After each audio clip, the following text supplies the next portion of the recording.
Savolga e'tibor beramiz. Xo'p, 2022-yil 4-dekabr 17-misol ekan mana.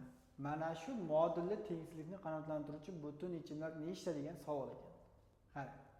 Mana bunaqa modulli tengsizlikka yana qanaqa yechardik mana. Birinchi mana bu kiritib o'taymiz sizga. Qavschilar qanaqadir x kichik a keladigan bo'lsa buni qanaqa yechardik? Minus a dan katta x dan katta a derdik. Bizga mana shunaqa ko'rinish kelyapti. Mana bu qanaqadir x o'rniga keldi deb tasavvur qilaylik. U holda minus 5 dan katta ekan modulda 2x minus 1 minus 7 dan katta ekan 5 ekan mana. Tenglik belgilari ham bor. Endi qaraymiz. Mana buni endi ikkitaga ajratib olamiz. Bitta birinchi o'rinda modulda 2x minus 1 katta yoki teng ekan minus 5 dan. Tushunarli bo'ldi? Endi keyingisi mana 5 ta hozirchalik o'tkazmay turaylik. Mayli. Buni yana bitta minus 7 ni bu tomonga o'tkazib oladigan bo'lsak, 2 dan katta yoki teng 2x minus 1, undan katta yoki teng 7 ni o'ng tomonga o'tkazsak 12. Bo'ldi. Endi bajarsak bo'ladi. Demak, birinchi sifatni bajarsak 2x minus 1 katta yoki teng 2 ni bajaramiz. Ikkinchi sifatda modulda 2x minus 1 dan katta yoki teng 12.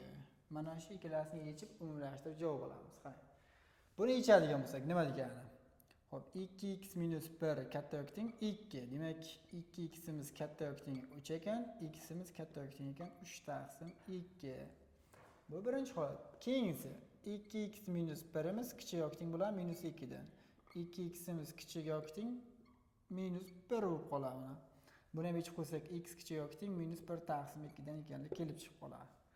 Endi ikkalasini umumlashtiradigan bo'lsak, x imiz tegishli bo'lib qoladi minus cheksizlikdan minus 1 taqsim 2 gacha, birlashma 3 taqsim 2 dan cheksizlikgacha bo'lib qoladi bu. Bu ketdi. Endi buni bajaramiz. Buni bajarsak, e'tibor ber. Minus 12 dan katta yoki teng 2x minus 1, bundan katta yoki teng ekan nima? 12. Minus 1 ni chapga ham o'ngga ham bitta qo'shamiz. Demak, minus 11 dan katta yoki teng 2x, bundan katta yoki teng ekan 13. 2 ga bo'laveramiz ikkita tomonni. Minus 11 taqsim 2 dan katta yoki teng ekan x dan katta yoki teng ekan 13 taqsim 2. Endi bu yechimda yozadigan bo'lsak, x imiz tegishli bo'ladi. Minus 11 taqsim 2 dan nechagacha ekan? Minus 11 taqsim 2 dan 13 taqsim 2 gacha ekan. Ikkalasini umumlashtirishimiz kerak. Umumlashtiramiz demak mana. O'xshatib olamiz mana. Xo'p, demak belgilaymiz. 13 taqsim 2 ni belgilab olamiz. Bu tomondan esa minus 11 taqsim 2 ni belgilab olamiz. Mana bu yerda 3 taqsim 2 yotibdi. Bu yerda esa minusdan 1 taqsim 2 yotibdi. Bo'ldi, endi qara. Xo'p, shu joyda mana bu minus 11 dan minus 11 taqsim 2 dan 13 taqsim 2 gacha ikkalasining orasi bo'lgan ekan. Endi qara. Mana bu yerda minus 1 taqsim 2 dan bu tomonga qarab ketgan. Keyingisi 3 taqsim 2 dan bu tomonga qarab ketgan. Endi yechimlar qaysi bo'lib qoladi deydigan bo'lsak, yechimlar orasidagi mana kesishgan joylari bo'lib qoladi mana. Mana shu kesishgan joylari nima bo'lib qoladi? Yechim bo'lib qoladi. Mana shu joylarni olishimiz kerak. Endi e'tibor beraylik. E'tibor beramiz. Xo'p, yechimda mana bu yozamiz. X imiz tegishli bo'lishi kerak ekan nimadan? Minusdan. Xo'p, 11 taqsim 2 dan nechigacha ekan? Minus 1 taqsim 2 gacha ekan. Minus 1 taqsim 2 gacha. Birlashma. Keyingisi 3 taqsim 2 dan 3 taqsim 2 dan nechigacha ekan? 13 taqsim xo'p 2 gacha bo'ldi. Endi mana shularni qarash kerak bo'ladi. Qaraydigan bo'lsak mana. Bu degani minus 5,5 degan. Demak, bunda yechimlar kiradi. X imiz minus 5 bo'lishi mumkin. Keyingisi x imiz minus 4 dan bo'lishi mumkin.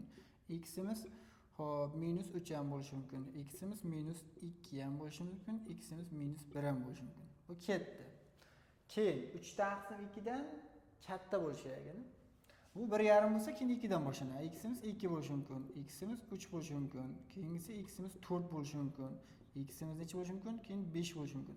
Mana bu 13 taqsim 2 degani nima degani? 6,5 degani. Demak, maksimalni 6 gacha boradi degani. X'imiz nima ekan? 6. Endi bo'ldi. Mana shu butun qiymatlarni qabul qilar ekan. Demak, nechta ekan? 1, 2, 3, 4, 5, 1, 2, 3, 4, 5. 5 ga 5 qo'shsak 10 bo'ladi. Demak, 10 ta butun yechimga ega ekan. Jami nechta ekan? 10 ta ekan. 10 ta degan javobni qaraymiz.